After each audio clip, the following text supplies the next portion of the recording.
the Texans finalizing a trade of five-time Pro Bowler Laremy Tunsil to the Commanders. Now, the details of this, we got a second rounder and a fourth rounder next year to the Texans, plus a third rounder as well. Houston sending a fourth rounder. The moment Adam Peters was hired as the general manager of the Washington Commanders got significant amounts of criticism, primarily because he didn't hire Bill Belichick as a head coach. He didn't hire Ben Johnson as a head coach. His offseason moves weren't the most exciting, and Dan Quinn wasn't the splashiest hire as a head coach either. But you have to admit, ever since Adam Peters was hired as the GM of the Washington Commanders, he's been doing nothing but great things for the organization, and it seems like he is continuing here today as the Commanders just made another significant trade. So before we get to the content, make sure you check out our brand new baseball channel, Uni Diamond Talk. We're giving away 10 copies of MLB The Show 25 to a subscriber that turns on their notifications on that channel. Now that we get all that out of the way, work!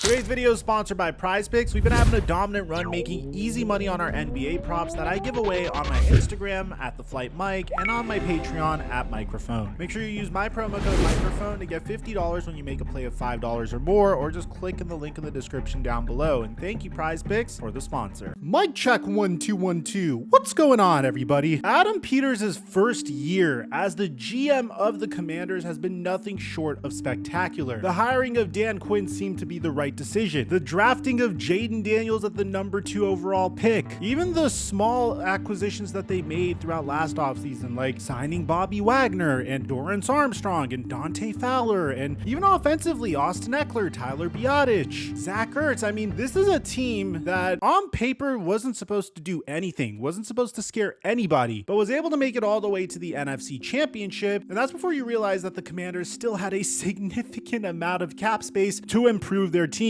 And believe me, they really improved their team this offseason. I mean, in the middle of the season, they traded for a premier cornerback in Marshawn Lattimore. If you take a look at Dan Quinn's defenses historically, he's always had a dominant defensive back to depend upon, or multiple of them. When he was the defensive coordinator of the Seattle Seahawks, he had the Legion of Boom, Richard Sherman, Cam Chancellor, Earl Thomas, and Byron Maxwell / Brandon Browner. When he was the coach of the Falcons, he kind of had a version of that with Desmond Trufant. But with the Dallas Cowboys, he had Stephon Gilmore, Trevon Diggs, and Deron Bland. So to get himself Marshawn Lattimore in the middle of the season was significant. The Commanders were able to go all the way to the NFC Championship before losing to their division rival and eventual Super Bowl champion Philadelphia Eagles. But when you have this amount of cap space, the sky is clearly the limit for this organization. And when the offseason started, they immediately came out of the gate swinging, making an excellent trade for Deebo Samuel, who I believe is the perfect complement to Terry McLaurin. It makes those jet sweeps all the more threatening and opens up the play action for the Commanders. Cliff Kingsbury's gonna have a hell of a time with him. But that's not the only move that the Commanders would make. Adam Peters had a reunion with one of his former first-round picks, agreeing to sign Javon Kinlaw to a 3-year, $45 million deal. Javon Kinlaw was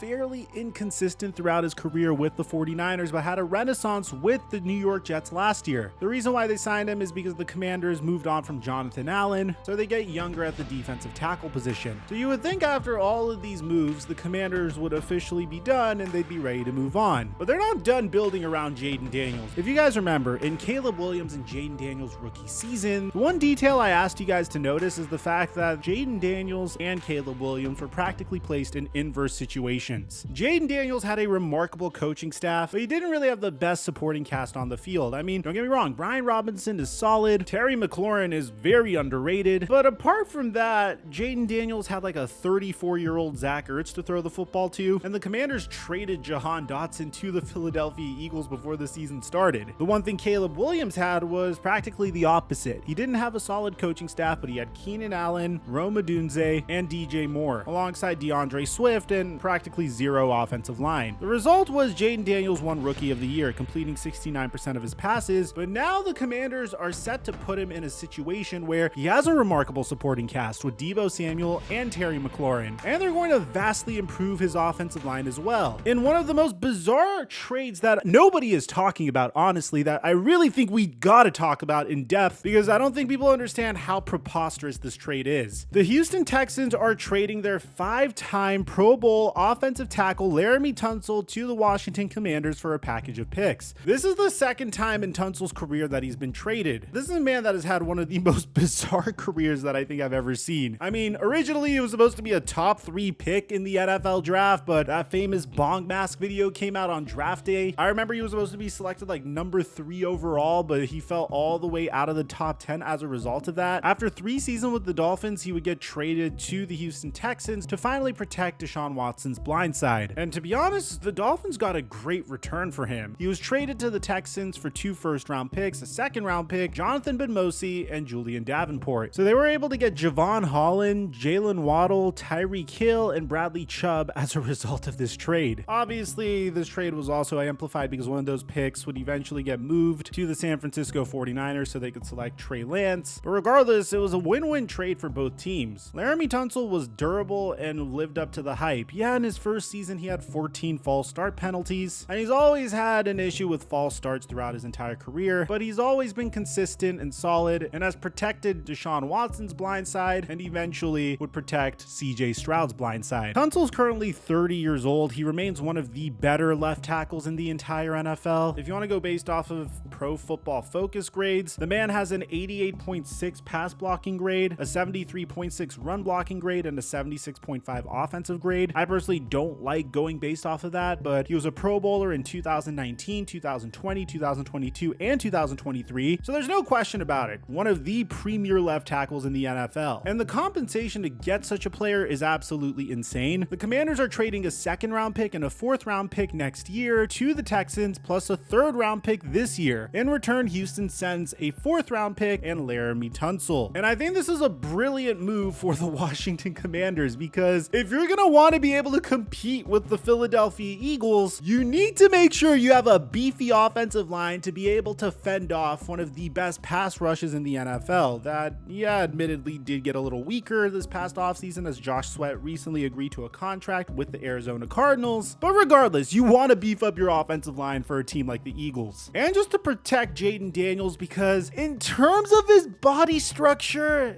I get a little nervous whenever he goes down. I mean, we're talking about a 6'4", 210-pound QB. He's kind of wiry in my opinion, a little lanky, and he loves to scramble, so ideally we try to make sure Jaden Daniels gets hit as little as possible. And for the Washington Commanders, I give them an A+ for this trade. But for the Houston Texans, could I kindly ask, what the are you guys doing? I mean, CJ Stroud was sacked 52 times this past year. I understand if you may want to save up money for when you have to extend CJ Stroud in 2 years from now. And I think if you were headed for a full-scale rebuild, this would be a great idea if you had other options at left tackle. But there's a reason why you were paid so handsomely for Laremy Tunsil. And that's because there are no left tackles available during this offseason. I mean, in the NFL, the draft class for left tackles is weak. The top offensive tackle that was available in free agency, Ronnie Stanley, has already agreed to a contract. So pretty much your best option at this point is Cam Robinson from the Minnesota Vikings, who's pretty above average in pass protection, but a huge downgrade in run blocking, who's about the same age as Laremy Tunsil. And then past that, that's when you're gonna have to go to legendary offensive tackles and really hope you could squeeze out more play from them. And probably the best instance of that is former Dallas Cowboys left tackle Tyron Smith, who was playing for the New York Jets this past year. When healthy, Tyron Smith is a remarkable option, an incredible pass blocker and run blocker, but he's 34 years old and he hasn't been able to consistently stay healthy. So I guess my question here is, what is exactly the strategy for the Houston Texans to get protection for CJ Stroud when you desperately need it? Again,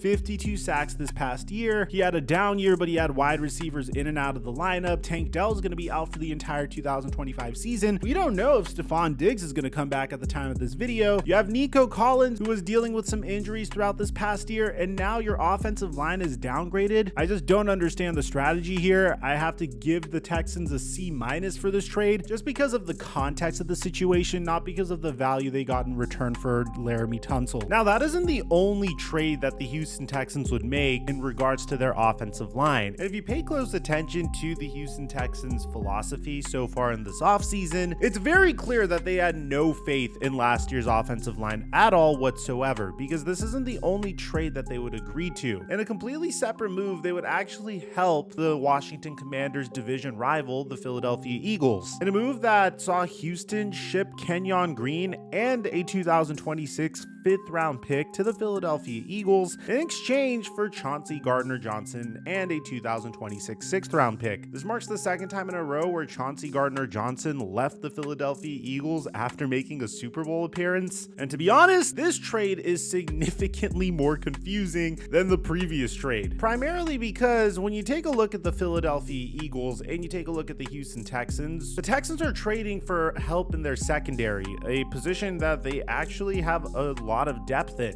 They have Jalen Petrie and Kalen Bullock at the free safety / slot corner position. They also have Jimmy Ward, who definitely is getting up there in age. So why would the Houston Texans trade for Chauncey Gardner-Johnson in this instance? Especially because it seems like they're just making their offensive line weaker and weaker, which is a huge position of need for them following the Tunsil trade. And in this particular instance, this is a case of a team giving up on a player that they had huge expectations for a few years ago. Kenyon Green was drafted with the 15th overall pick in the 2022 NFL draft. When he was selected by the Houston Texans, he was supposed to be a low-risk player that was certainly supposed to pan out in the NFL. But so far, he has been the worst offensive guard in the entire NFL, quite possibly even the worst offensive lineman in the entire NFL. He's been with the Houston Texans for 3 seasons, which means next year they need to make a decision on whether or not they're going to exercise their 5th-year option on him. It's probably going to be a resounding no, considering how he's been terrible so far. So if you're going to give up on him next year, you might as well trade him to the Philadelphia Eagles and get a player that could contribute to your defense and even be a leader on defense this year. But if the Philadelphia Eagles have the best offensive line in football, why would they make this trade? Well, the Philadelphia Eagles have a reputation of taking risks like this, taking a flyer on players with tremendous amounts of potential and taking them on as reclamation projects. And there are times where it works perfectly for them. Mekhi Becton had a career renaissance for the Philadelphia Eagles when he was moved from tackle to guard and was one of the best guards in the entire NFL. And this move was possibly made because Cam Jurgens is currently a free agent. The Philadelphia Eagles have a contingency plan for the departure of CJ Gardner-Johnson. Now that CJ Gardner-Johnson is gone, I'm expecting Reed Blankenship or Sidney Brown to take his place. But even if that isn't the case, it's still free agency and there is plenty of options for the Philadelphia Eagles to fill that void in their secondary. It's not like the Eagles are thin at the secondary position either, as they hit on both of their rookie DBs in the draft last year in Cooper DeJean and Quinyon Mitchell. So it's a very strange trade. Obviously, the Houston Texans get the better player here, whereas the Philadelphia Eagles have an opportunity to try to squeeze out as much potential out of the 23-year-old Kenyon Green. Let me know in the comment section down below what do you guys think about this trade. If you're a Commanders fan, you should be very excited. Aside from that, I'm your boy Mike, and I'm dropping our mic until our next upload.